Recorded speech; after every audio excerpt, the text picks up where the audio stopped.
ಕಮ್ಯುನಿಟಿಯಲ್ಲಿ ಅತಿ ದೊಡ್ಡ ಸಮುದಾಯ. ಎಂಟೈರ್ ದಕ್ಷಿಣ ಭಾರತದಲ್ಲಿ ಕಾಂಗ್ರೆಸ್ ಪಕ್ಷದಿಂದ ಬಲಿಜ ಸಮುದಾಯದಿಂದ ಗೆದ್ದಿರುವ ಏಕೈಕ ಶಾಸಕ ನಾನು. ಕರ್ನಾಟಕದಲ್ಲಿ ಒಂದೇ ಬಲಿಜಗ ಸಮುದಾಯದ ಪಾಪ್ಯುಲೇಷನ್ನು ಸರಿಸುಮಾರು 40 ಲಕ್ಷ ಇದ್ದೀವಿ. ಕೋಲಾರ ಚಿಕ್ಕಬಳ್ಳಾಪುರದಲ್ಲಿ ಅತಿ ಹೆಚ್ಚು ಸಂಖ್ಯೆಯಲ್ಲಿದ್ದೀವಿ.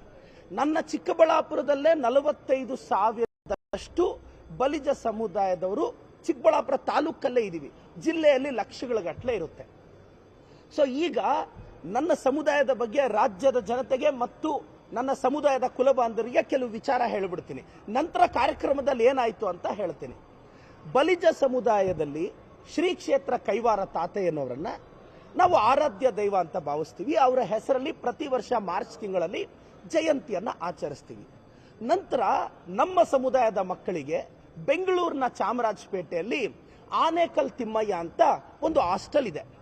1932 ಅಲ್ಲಿ ಕೋರ್ಟ್ ಆಕ್ಷನ್ ಮುಖಾಂತರ ಆನೇಕಲ್ ತಿಮ್ಮಯ್ಯನವರು ಹಾಸ್ಟೆಲ್ನ ಆ ಜಾಗವನ್ನು ತಗೊಂತಾರೆ. 1936 ಅಲ್ಲಿ ಬಲಿಜ ಸಮುದಾಯದ ಮಕ್ಕಳಿಗಾಗಿ ಆ ಹಾಸ್ಟೆಲ್ ಅನ್ನ ಡೆಡಿಕೇಟ್ ಮಾಡ್ತಾರೆ. ಬಲಿಜ ಸಮುದಾಯದ ಹಾಸ್ಟೆಲ್ ಎಂತ ಪ್ರತಿಭೆಗಳು ಹೊರಬಂದಿದ್ದಾರೆ ಅಂದ್ರೆ, former additional chief secretary government of Karnataka and retired IAS officer MR Srinivas Murthy ಅವರು ನಮ್ಮ ಸಮುದಾಯದ ಹಾಸ್ಟೆಲ್ ಓದಿ ಎಂಟ್ರೆನ್ಸ್ ಎಕ್ಸಾಮ್ನ ಪಾಸ್ ಮಾಡಿದವರು. ಕುಚ್ಚಣ್ಣ ಶ್ರೀನಿವಾಸ್ ಮೂರ್ತಿ ಅಂತ farmer DGP government of Karnataka, ಅವರು ನಮ್ಮ ಸಮುದಾಯದ ಹಾಸ್ಟೆಲಲ್ಲೇ ಓದ್ದವರು. ಇವತ್ತು ಅಂತ ಆನೇಕಲ್ ತಿಮ್ಮಯ್ಯ ಹಾಸ್ಟೆಲ್ 1936 ಇಂದ ಪ್ರಾರಂಭ ಆಗುತ್ತೆ. 2006 ಅಲ್ಲಿ ಏನ್ ಮಾಡ್ತಾರೆ, ಆವತ್ತು ಆನೇಕಲ್ ತಿಮ್ಮಯ್ಯ ಹಾಸ್ಟೆಲ್ ನಡೆಸೋರು ಬ್ಯಾಂಕ್ ಅಲ್ಲಿ ಏನ್ ಮಾಡ್ತಾರೆ, ಲೋನ್ ತಗೊಂತಾರೆ. ಎಷ್ಟು? 12 ಕೋಟಿ ಅಪೆಕ್ಸ್ ಬ್ಯಾಂಕ್ ಅಲ್ಲಿ ಲೋನ್ ತಗೊಂತಾರೆ. 12 ಕೋಟಿ 2006 ಅಲ್ಲಿ ಅಪೆಕ್ಸ್ ಬ್ಯಾಂಕ್ ಅಲ್ಲಿ ಲೋನ್ ತಗೊಂಡ್ರೆ ಅದು 2017ಕ್ಕೆ 37 ಕೋಟಿ ಆಗಿಬಿಡುತ್ತೆ. 37 ಕೋಟಿ ಆದಾಗ ಎಂಟೈರ್ ಪ್ರಾಪರ್ಟಿ ಅಪೆಕ್ಸ್ ಬ್ಯಾಂಕ್ ಅವರು ಪೇಪರ್ ಅಲ್ಲಿ ಪಬ್ಲಿಕೇಶನ್ ಕೊಡ್ತಾರೆ ಹರಾಜಿಗೆ ಹಾಕಬೇಕು ಅಂತ.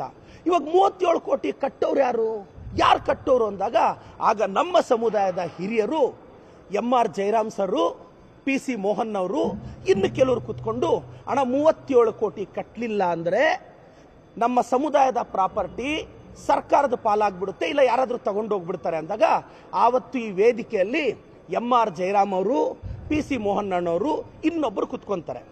ಆಗ MR ಜಯರಾಮ್ ಅಣ್ಣವ್ರು ಹೇಳ್ತಾರೆ, PC ಮೋಹನ್ ಅವರೇ ನೀವು 5 ಕೋಟಿ ರೂಪಾಯಿ ಕೊಡಿ, ಇನ್ನೊಬ್ಬರಿಗೆ KM ಶ್ರೀನಿವಾಸ್ ಮೂರ್ತಿ ಅವರಿಗೆ ನೀವು 5 ಕೋಟಿ ರೂಪಾಯಿ ಕೊಡಿ, ಮಿಕ್ಕಿದ್ ನಾನು 27 ಕೋಟಿ ರೂಪಾಯಿ ಕೊಡ್ತೀನಿ, ನಮ್ಮ ಸಮುದಾಯದ ಪ್ರಾಪರ್ಟಿಯನ್ನ ಮಕ್ಕಳಿಗೋಸ್ಕರ ಉಳಿಸೋಣ ಅಂತ. 15 ದಿನ ಟೈಮ್ ಇರುತ್ತೆ ಆಕ್ಷನ್ಗೆ. 10 ಡೇಸ್ ಹಿಂಗಾಗುತ್ತೆ. ಲಾಸ್ಟ್ 5 ಡೇಸ್ ಅಲ್ಲಿ ನಮ್ಮ PC ಮೋಹನ್ ಅಣ್ಣವರು ನಾನೇ ಯಾಕೆ ಕೊಡಬೇಕು, ನಾನು ಕೊಡೋದಿಲ್ಲ ಅಂತ ಬಿಡ್ತಾರೆ. ಇವಾಗ 37 ಕೋಟಿ ಕಟ್ಟೋರು ಯಾರು? ಆವಾಗ ಏಕಾಏಕಿ 5 ದಿನ ಆಕ್ಷನ್ ಇರುತ್ತೆ ಅಂದಾಗ ನಮ್ಮ MR ಜಯರಾಮ್ ಸಾಹೇಬ್ರು, MR ಸೀತಾರಾಮ್ ಸಾಹೇಬ್ರು ಆವತ್ತಿನ ಕರ್ನಾಟಕದ ಮುಖ್ಯಮಂತ್ರಿಗಳಾದಂಥ ಸಿದ್ದರಾಮಯ್ಯ ಸಾಹೇಬ್ರ ಹತ್ರ ಬರ್ತಾರೆ. ಸಿದ್ದರಾಮಯ್ಯ ಸಾಹೇಬ್ರೆ, ಅವತ್ತು apex bank chairman KN Rajanna ಸಾಹೇಬ್ರಾಗಿರ್ತಾರೆ. ಈ ಸಂದರ್ಭದಲ್ಲಿ ನಾನು ಸಿದ್ದರಾಮಯ್ಯ ಸಾಹೇಬ್ರಿಗೆ, ರಾಜಣ್ಣ ಸಾಹೇಬ್ರಿಗೆ ಧನ್ಯವಾದ ಹೇಳ್ತೀನಿ. 37 ಕೋಟಿ ಕಟ್ಟಲಿಲ್ಲ ಅಂದ್ರೆ ಸಮುದಾಯದ ಪ್ರಾಪರ್ಟಿ ಹರಾಜಾಗ್ಬಿಡುತ್ತೆ. ಆವಾಗ ಮುಖ್ಯಮಂತ್ರಿಗಳನ್ನ ಕೇಳಿದಾಗ ಮಾನ್ಯ ಮುಖ್ಯಮಂತ್ರಿಗಳು ಸಿದ್ದರಾಮಯ್ಯ ಸಾಹೇಬರು 20 ಕೋಟಿಯನ್ನ ವೇವ್ ಆಫ್ ಮಾಡ್ತಾರೆ ಒನ್ ಟೈಮ್ ಸೆಟಲ್ಮೆಂಟ್ ಅಲ್ಲಿ. ರಾಜಣ್ಣ ಸಾಹೇಬ್ರು, ಸಿದ್ದರಾಮಯ್ಯ ಸಾಹೇಬ್ರು ವೇವ್ ಆಫ್ ಮಾಡ್ತಾರೆ, ಬರೀ 17 ಕೋಟಿ ಕಟ್ಟಿ ಸಾಕು ಅಂತಾರೆ. ಸಿದ್ದರಾಮಯ್ಯ ಸಾಹೇಬ್ರದ್ದು, ಕಾಂಗ್ರೆಸ್ ಪಕ್ಷದ್ದು ನನ್ನ ಸಮುದಾಯಕ್ಕೆ ಇದು ಮೊದಲನೇ ಕೊಡುಗೆ. 20 ಕೋಟಿ ವೇವ್ ಆಫ್ ಮಾಡಿದ್ದಾರೆ. 20 ಕೋಟಿ ವೇವ್ ಆಫ್ ಮಾಡಿದ್ದಾರೆ. 20 ಕೋಟಿ ವೇವ್ ಆಫ್ ಮಾಡ್ತಾರೆ. ಇದು ಸಮುದಾಯಕ್ಕೆ ಸಿದ್ದರಾಮಯ್ಯ ಸಾಹೇಬ್ರ ಕೊಡುಗೆ. ಈಗ 17 ಕೋಟಿ ಕಟ್ಟೋರು ಯಾರು? ಆ PC ಮೋಹನ್ ಅಣ್ಣವರು ನಾನೇ ಸಪರೇಟ್ ಹಾಸ್ಟೆಲ್ ಕಟ್ತೀನಿ, ಈ ಹಾಸ್ಟೆಲ್ ನಾನು ನಡೆಸಲ್ಲ ಅಂತ ಸಮುದಾಯಕ್ಕೆ ವಿರುದ್ಧವಾಗಿ ಒಂದು ಮಹಾಸಭಾ ಅಂತ 3 ಕೋಟಿ ರೂಪಾಯಿ ಖರ್ಚು ಮಾಡಿ ಪ್ಯಾಲೇಸ್ ಗ್ರೌಂಡ್ ಅಲ್ಲಿ ಕಾರ್ಯಕ್ರಮ ಮಾಡ್ತಾರೆ. ಯಾಕೆಂದ್ರೆ ಮೋಹನ್ ಅಣ್ಣವರ ಭಜನಾ ಮಂಡಳಿ, ಅವ್ರಿಗೆ ಭಜನೆ ಮಾಡಬೇಕಲ್ಲ, ಬಡ ಮಕ್ಕಳಿಗೆ ಹಾಸ್ಟೆಲ್ ಕೊಟ್ರೆ ದುಡ್ಡು ಕೊಟ್ರೆ ಯಾರು ಭಜನೆ ಮಾಡ್ತಾರೆ? ಪ್ಯಾಲೇಸ್ ಗ್ರೌಂಡ್ ಅಲ್ಲಿ ಒಂದು ಪ್ರೋಗ್ರಾಮ್ ಮಾಡಿದ್ರೆ ಭಜನಾ ಮಂಡಳಿ ಭಜನೆ ಮಾಡಬಹುದು ಅಂತ. ಆವತ್ತು 17 ಕೋಟಿ ಸಿಂಗಲ್ DDನ ಕೊಟ್ಟಿದ್ದು MR ಜಯರಾಮ್ ಸಾಹೇಬ್ರು, MS ರಾಮಯ್ಯ ಕುಟುಂಬ ಆವತ್ತು ಕೊಡ್ತು. ಇದು ನಮ್ಮ ಸಮುದಾಯಕ್ಕೆ ಯಾರ ಕೊಡುಗೆ ಏನು ಅಂತ. ಆನೇಕಲ್ ತಿಮ್ಮಯ್ಯ ಹಾಸ್ಟೆಲ್ದು ಕರ್ನಾಟಕ ಪ್ರದೇಶ ಬಲಿಜ ಸಂಘದ್ದು ಇದೇ ತಿಂಗಳು 23ನೇ ತಾರೀಕು ಎಲೆಕ್ಷನ್ ಇದೆ. MR ಜಯರಾಮ್ ಸಾಹೇಬ್ರ ತಂಡನೇ ಅಲ್ಲಿ ಗೆಲ್ಲೋದು. PC ಮೋಹನ್ ತಂಡಕ್ಕೆ ಹಿನ್ನಡೆಯಾಗುತ್ತೆ. ಅನ್ನೋದು ಇದು ರಾಜ್ಯಕ್ಕೆ ಮತ್ತೆ ಮೋಹನ್ ಅಣ್ಣ ಮತ್ತೆ ಅವ್ರ ಟೀಮ್ಗೂ ಗೊತ್ತು. ಆವತ್ತೇನಾಗುತ್ತೆ, ತಾತಯ್ಯನವರ ಜಯಂತಿ ಸರ್ಕಾರಿ ಕಾರ್ಯಕ್ರಮ ಆಗಿರುತ್ತೆ. ನಾವು ಕಾರ್ಯಕ್ರಮಕ್ಕೆ ಹೋಗ್ತೀವಿ ಸರ್. ಹೋದಾಗ ನಮ್ಮ ಕಾಂಗ್ರೆಸ್ ಪಕ್ಷದ MLC ಆದಂಥ MRM ಸೀತಾರಾಮ್ ಸಾಹೇಬರು ಮೊದಲೇ ತಾತಯ್ಯನವ್ರಿಗೆ ಪುಷ್ಪ ಅರ್ಚನೆ ಮಾಡಿ ಸ್ಪೀಚ್ ಮಾಡೋರು ಇನ್ನೂ ಇಳಿದು ಬರ್ತಾ ಇರಬೇಕಾದ್ರೆ ಅವತ್ತು ಕಾರ್ಯಕ್ರಮದಲ್ಲಿ ಯಾರು ಡಿಸ್ಟರ್ಬೆನ್ಸ್ ಕ್ರಿಯೇಟ್ ಮಾಡ್ದ ಆ ವ್ಯಕ್ತಿ ಅಂದ್ರೆ PC ಮೋಹನ್ ಅಣ್ಣವ್ರ ಜೊತೆ ಕಳೆದ 10 ವರ್ಷದಿಂದ ಬಲಗೈ ಬಂಟನಾಗಿದ್ದಾನೆ.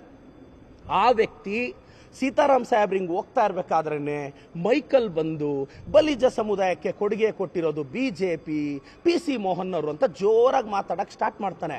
ಆಗ Kannada culture development joint director sir ರಾಜಕಾರಣ ಮಾತಾಡ್ಬಿಡಿ ಇಳಿದೋಗಿ ಅಂತ ಆ ವ್ಯಕ್ತಿನ ಸೆಕೆಂಡ್ ರೋಲ್ಲೋ ಕೂರಿಸ್ತಾರೆ. ಕಾರ್ಯಕ್ರಮ ಸ್ಟಾರ್ಟ್ ಆಗಿದ್ದು ಹಿಂಗೆ. ಒಬ್ಬ ಹಿರಿಯ MS ರಾಮಯ್ಯ ಕುಟುಂಬದ ಕುಡಿ ಇಳಿದು ಹೋಗ್ತಾ ಇರಬೇಕಾದ್ರೆ ಇವರು BJP ಮತ್ತೆ PC ಮೋಹನ್ ಅಣ್ಣ ಗುಣಗಾನ ಮಾಡಿದ್ರು. ಅಲ್ಲೇ ನಾನು ಆಯೋಜಕರಿಗೆ ಹೇಳಿದೆ, ನೋಡಿ ಇದು ಸರ್ಕಾರಿ ಕಾರ್ಯಕ್ರಮ, ನಿಮ್ಮ ಭಜನೆಯ ಕಾರ್ಯಕ್ರಮ ಅಲ್ಲ. ನಿಮ್ಮ ಭಜನಾ ಮಂಡಳಿ ಏನು ಇಟ್ಕೊಂಡಿದ್ರು ಬೇರೆ ಕಡೆ ಭಜನೆ ಮಾಡ್ಕೊಳ್ಳಿ, ಬೇಕಾದ್ರೆ ನಾವು ಬಂದು ಹೋಗ್ತೀವಿ ನಿಮ್ಮ ಭಜನೆ ಕೇಳೋದಕ್ಕೆ ಅಂತೀನಿ. ಅದಾದ್ಮೇಲೆ ವೇಣುಗೋಪಾಲ್ ಅನ್ನೋರು ಬಾಲ್ಡ್ವಿನ್ ವಿದ್ಯಾಸಂಸ್ಥೆಯ ಮುಖ್ಯಸ್ಥರು ಭಾಷಣ ಮಾಡಕ್ ಸ್ಟಾರ್ಟ್ ಮಾಡ್ತಾರೆ. 12 ನಿಮಿಷ ಭಾಷಣದಲ್ಲಿ ಯಡಿಯೂರಪ್ಪನವರು ಆ ಅವತಾರನಂತೆ, ಬೊಮ್ಮಾಯಿಯವರು ಈ ಅವತಾರನಂತೆ. ನಾನು ಆ ಪದ ಯಾವ ಅವತಾರ ಅಂತ ಪದ ಬಳಸಲ್ಲ, ಯಾಕೆಂದ್ರೆ ನಾನು ಕಂಪೇರ್ ಮಾಡಕ್ ರೆಡಿ ಇಲ್ಲ. ಆ ಅವತಾರ ಈ ಅವತಾರ ಅಂತಾರೆ. ಕೈವಾರ ತಾತನೆಯವ್ರ ಬಗ್ಗೆ ಮ್ಯಾಟ್ರೇ ಇಲ್ಲ, ಬರೀ ಬಿಜೆಪಿ ಗುಣಗಾನ ಮಾತಾಡ್ತವರು ಕಾಂಗ್ರೆಸ್ ಪಾರ್ಟಿ ಏನೂ ಮಾಡಿಲ್ಲ ಅನ್ನೋ ತರ ಮಾತಾಡ್ತಾರೆ. ಆದ್ರೂ ಸುಮ್ಮನೆ ಇದ್ದೆ. ಸಮುದಾಯದ ಕಾರ್ಯಕ್ರಮ, ಸಮುದಾಯದವ್ರು ಗೌರವ ಕೊಟ್ಟು ನಾನು ಸ್ಪೀಚ್ ಮಾಡಕ್ ಎದ್ದೇಳ್ತೀನಿ. ನಂದೊಂದು 7-8 ನಿಮಿಷ ಸ್ಪೀಚ್ ನೋಡಿ, ನಮ್ಮ ಸಮುದಾಯದ ಮಕ್ಕಳಿಗೆ ನಾನು 2A ತರ್ತೀನಿ. ನಾನು ಇವತ್ತು ನಮ್ಮ ಸಮುದಾಯದ ಮಕ್ಕಳಿಗೆ, ಸಮುದಾಯದವ್ರಿಗೆ ಹೇಳ್ತೀನಿ, ಅಣ್ಣ ನನ್ನ ಮೇಲೆ ನಂಬಿಕೆ ಇಡಿ, 2A ನಾನು ತರ್ತೀನಿ ಸಮುದಾಯಕ್ಕೆ. ಸಿದ್ದರಾಮಯ್ಯ ಸಾಹೇಬ್ರನ್ನ ಇವತ್ತವರೆಗೂ ನಾನೊಂದು 10 ಸಲ ಭೇಟಿ ಮಾಡಿರ್ತೀನಿ. ಬ್ಯಾಕ್ವರ್ಡ್ ಕಮಿಷನ್ ಮೀಟಿಂಗ್ ಅಲ್ಲಿ ಸಾಹೇಬ್ರಿಗೆ ಹೇಳಿದ್ದೀನಿ, ಸರ್ ನಮ್ಮ ಭವಿಷ್ಯದ ಪ್ರಶ್ನೆ ಸರ್, ನಮ್ಮ ಮಕ್ಕಳಿಗೆ 2A ಬೇಕು ಅಂದ್ರೆ ಸಾಹೇಬ್ರು ಸಕಾರಾತ್ಮಕವಾಗಿದ್ದಾರೆ. ಎಲ್ಲರ ಸಹಕಾರ ತಗೊಂಡು 2A ನಾನು ತರ್ತೀನಿ, ಅದು ನನ್ನಿಂದನೇ ಸಾಧ್ಯ, ನನ್ನ ಸಮುದಾಯದ ಮಕ್ಕಳಿಗೆ ತರ್ತೀನಿ.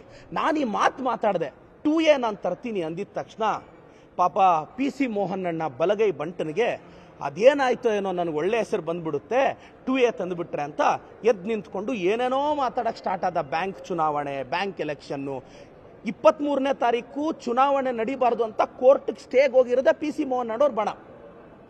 ನಾನು ಕನಿಷ್ಠ ಒಂದು 20 ಸಲ ಸರ್ ಕುತ್ಕೊಳ್ಳಿ ಅಣ್ಣ ಕಮ್ಯುನಿಟಿ ಪ್ರೋಗ್ರಾಮು, ಅಣ್ಣ ಕುತ್ಕೊಳ್ಳಿ ಅಣ್ಣ ಕಮ್ಯುನಿಟಿ ಪ್ರೋಗ್ರಾಮು, ಅಣ್ಣ ಕುತ್ಕೊಳ್ಳಿ ಅಣ್ಣ ಕಮ್ಯುನಿಟಿ ಪ್ರೋಗ್ರಾಮ್ ಅಂದರೆ ನನ್ನನ್ನು ಮಾತಾಡಕ್ಕೆ ಬಿಡಬಾರ್ದು ಅಂತ ಡಿಸ್ಟರ್ಬೆನ್ಸ್ ಕ್ರಿಯೇಟ್ ಮಾಡಿದ್ರು.